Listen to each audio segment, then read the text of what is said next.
Welcome, everybody. The 2023 NFL Draft is this week, which means it's time to look at some of the best prospects available. I'm Joe with the Game House, and today we're going to take a look at the top offensive tackle prospects in the 2023 NFL Draft.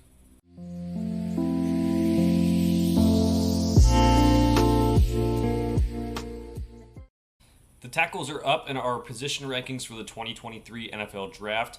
As a reminder, we're going to be going through the player profiles and written about all these prospects as we go through the top 5 offensive tackles. If you want more position rankings and my big board, it will be published on thegamehouse.com this week as we head into one of the best weeks of all time, the draft week. So let's get started here with Dawand Jones as my tackle number 5 on my big board.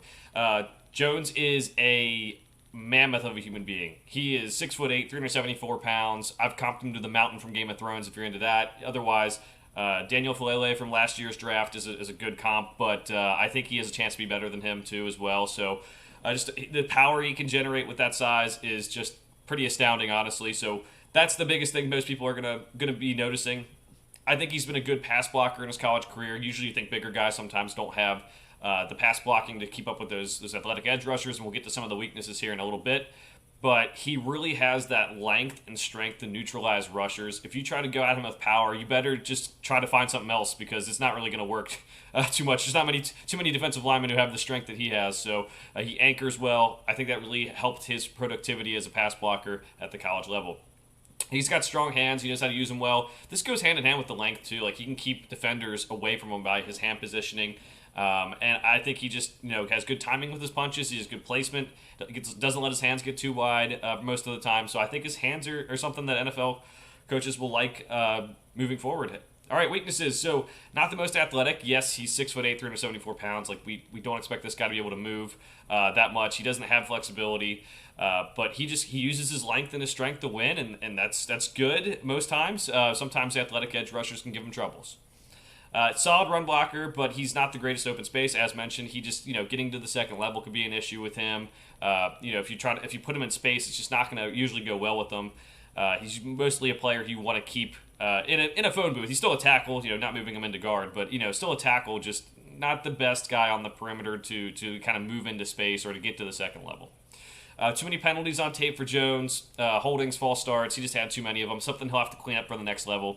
I have a projected draft range as a first or second round pick for Jones. Second round pick grade on Jones. I think he might slide in to the back end of the first round. A guy who has this length and strength. You can't really teach that too much. You can build up your strength a little bit, but that length you can't really teach. So a guy I think a lot of teams will value. As mentioned, it could be a first round pick. I have him as a second round grade. We know there's not as many first round grades as there are picks in the first round most years. So that's why he could be, while graded as a second-round player, he could be going in the first round. All right, tackle number 4, Darnell Wright. This is another right tackle. Jones was a right tackle as well. Wright did play a little left tackle in his college career. I just think he's a better right tackle. So let's get started here, too. Another massive tackle, 6'6", 335 pounds. One of the bigger offensive linemen in the class. It obviously just pales in comparison when you put him next to Dawand Jones. But, other than Jones, he's got a really big body. It gets good length. He uses pretty well as well. Great power for him as well. He sustains blocks. He's able to anchor as a pass blocker. He can really move guys out of the way as a run blocker. Can drive block. His mentality goes well too. He's kind of like a bulldog mentality. So I do like that. Kind of a mauler guy. He's going to finish things off. That comes with the strength as well. He's a patient pass blocker too. He lets people come to him. He doesn't let them get into his body too much. He doesn't get off balance. He trusts his strength. I think he'll be good at handling pass rushers at the next level because of his patience and because he trusts his length and strength. His athleticism isn't the greatest too, and this is probably why he and Jones are like the right tackles, right? Good pass rushers pass rush from every side, so it doesn't really matter. But traditionally, you want the right tackle to be maybe the one that isn't as athletic as the left tackle to protect the quarterback's blind side. So Wright is not the quickest at the snap of the ball. He might have trouble getting to the second level. Just has trouble moving laterally too sometimes. But I think he's good enough to be successful right tackle. Don't get me wrong. So I think that's something to keep note of. His run blocking I think could be better. He's just he had struggles to get to that second level, and to be successful, he's going to have to play in a system that maybe doesn't want him to move around too much. He held up well in pass pro and the college level, but his hip tightness, his tightness overall will just kind of, keep him at right tackle. That'll hurt his value. Again, he does have experience left tackle if the team gets desperate, but I think he starts his career as a right tackle and probably stays there for the majority of his career. I just think that's probably the best fit for him.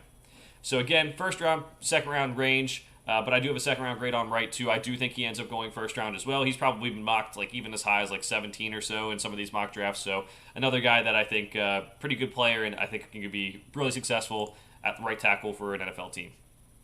All right, number 3, Broderick Jones. Jones is a great athlete.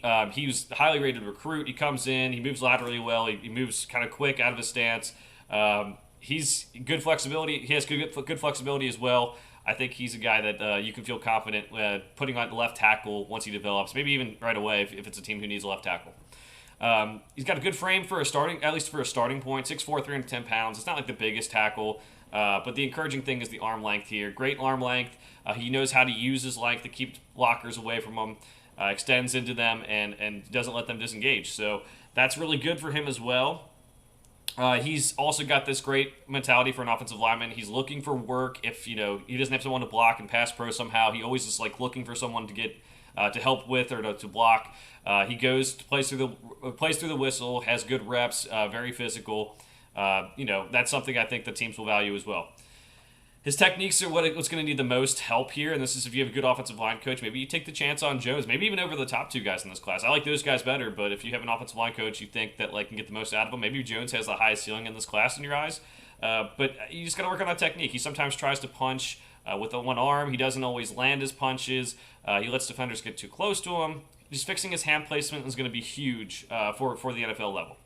He also needs to work on his pad level. He can lose some of his power because he kind of comes straight up out of his stance, and I think that's gonna end up hurting him. The low man wins is like the oldest saying in NFL. He's just got to stay a little bit lower. I know it's harder for tackles especially to keep that leverage, but he's gonna have to do that and make sure he doesn't get off balance and stays patient. Adding play strength, he's got to add to the frame. It's a good starting frame for the NFL. At 310 pounds, I think he can get a little bit bigger while still keeping a lot of that athleticism. So I think he can handle power rushers a little bit better with that size if he does add that. So I think that's something he'll be able to work on in the NFL and maybe get, again, a guy you can work on and maybe get the most out of because a lot of these weaknesses are decently fixable. So, all right, first round pick for him. He draft grade is a first round pick. I could see him going anywhere for as high as 10 to 20 range maybe in the NFL draft. Again, probably before Darnell Wright because Jones probably can play left tackle at right. Again, just a better fit for right tackle. So I think he probably slides in there somewhere in 10 to 20 range in the first round. All right, next one up, Peter Skoronski. Now, there might be some guys in my rankings that go different spots in other people's rankings. Some people have moved Skoronski into guard. I don't know. He was successful at tackle, and so I'm keeping him at tackle for my rankings personally. The good news is he's flexible, so if you need a guard, I guess you could take him and move him there. Just all about what you need. But I think he can be successful, just like Rashawn Slater. He actually stepped in for Rashawn Slater after Slater sat out his last year and then got drafted by the Chargers. He's been successful at tackle. People wanted to move him into guard. He's been good at tackle, so why not keep Peter Skoronski at tackle? And if you want to move him, that's fine. But that's where I have him for right now. So solid athlete for the position. Gets off the ball quickly, gets to the second level. He just does plenty of different things well because he has this athleticism. Able to keep up with pass rushers because of his lateral mobility. Something I think, again, will really help him play at left tackle at the next level. He's been a really good pass blocker at the collegiate level. Good balance, nice kick slide. Mirrors edge rushers pretty well. I think he's a guy that can really the athletic side of playing tackle. I think he can definitely hold up at the NFL level. It's some of the other stuff that he might have trouble with. Mechanics and fundamentals are great. Hand placement's really good. Good footwork. Decent. I mean, his hands have some decent strength. Maybe he could work on getting stronger hands, but he places them well. I think it helps him sustain his blocks. I think this mechanics are pretty well sound for a guy like Skoronski. And one other extra strength here too. Maybe it's the versatility. He's recruited as a center, goes in and plays left tackle right away for Northwestern. Is successful at that. Might be able to move into guard. I think there's some position versatility there because he is a former center, which I think really helps his game. He doesn't have the prototypical size of an NFL tackle, right? So 6'4", 315 pounds. Yes, we just said that Broderick Jones, that was a good starting point. But Skoronski, which I think the bigger thing for him is more the arm length. He just had shorter arms, and I think the pass rushers could take advantage of that. Those edge rushers in the NFL that have the long arms can use those to disengage. So if you put him inside where the length isn't as big of an issue, that might be the best thing for him. I still think he can hold up outside, though, so I kept him at tackle. But that is something where if he is struggling with the length and they can't fix it, they got to move him inside. So adding mass to his frame is going to help too. He needs to finish blocks better. I think he can engage in blocks longer. I think he can, get defenders to the ground more often.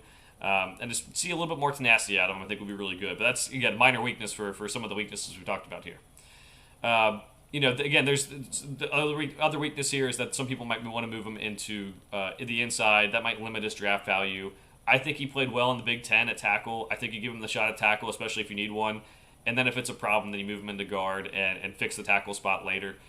He's a good lineman either way. He's going to be a really good player. Ceiling's pretty high to be, I would say, even like a really good guard, one of the best guards in the league, is kind of maybe his like maybe floor. I don't know. His ceiling might be being a very good offensive tackle. So there's very good news for him. Projected draft range, first-round pick. Draft grade, first-round pick.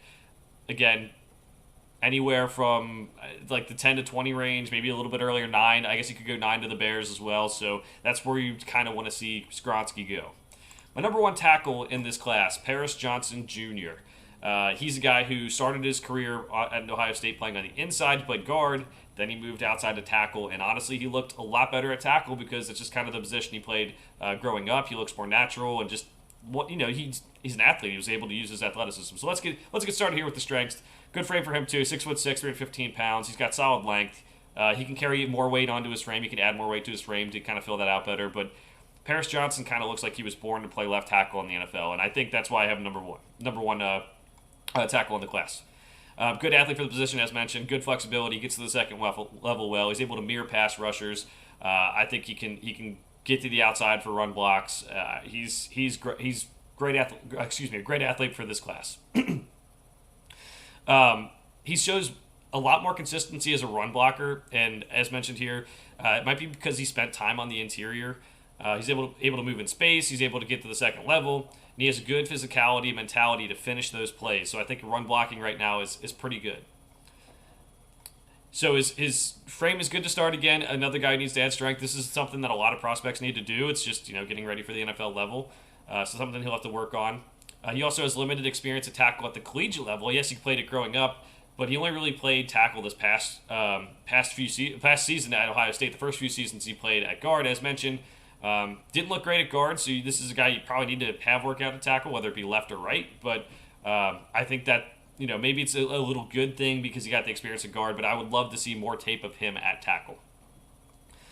He also need to change his technique. I think for him the pad level gets too high. Again, he loses that power. That could be pretty concerning. And then he has strong hands, but the placement and timing can be inconsistent as well. He'll be able to engage in blocks longer if he's able to fix his hand usage. So first-round pick for him, first-round grade for him. Again, as high as 9. Maybe someone trades up for him. There's a couple good tackles in this class, whether it's Johnson, Skoronski, Jones. People might move up for a little bit earlier.